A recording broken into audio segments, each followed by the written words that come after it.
ఓం గురుదేవ్. నమస్కారం. నా పేరు శాంతాజీ. నేను న్యూమరాలజిస్ట్. మా గురుగారు వచ్చేసి బాబా పాండురంగం గురుగారు.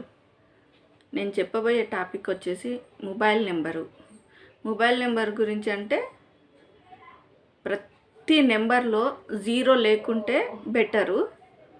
ఒకవేళ జీరో ఉంది అనుకోండి, ఎక్కడ ఉంటే నష్టం అనేది చెప్తా. అది లాభం అనేది ఏమి ఉండదు, ఎక్కడ ఉందనేది నష్టం అనేది చెప్తా. ఏంది, మన మొత్తం మొబైల్ నెంబరు కూడితే 10 వస్తుంది, 10 సంఖ్యలు వస్తాయి, 10 అంకెలు వస్తాయి. ఆ నెంబరు ఎక్కడ ఉండాలి, ఎక్కడ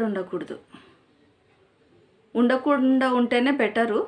కాకపోతే మన మొబైల్ నెంబర్లో 5వ స్థానం 1 2 3 4 5 5వ స్థానం ఉండకూడదు, 6వ స్థానంలో ఉండకూడదు. ఇవి లేకుండా ఉంటే బెటరు.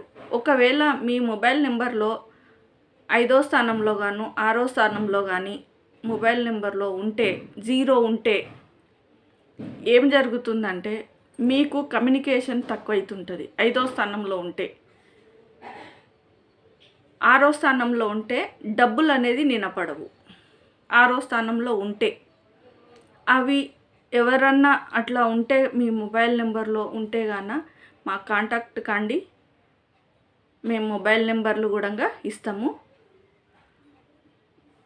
లక్కీ మొబైల్ నెంబర్లు ఇస్తాము. ఒకవేళ మీకు ఎవరికన్నా కావాలనుకుంటే మా కాంటాక్ట్ కండి, మేము లక్కీ మొబైల్ నెంబర్ ఇస్తాము. ఓం గురుదేవ్.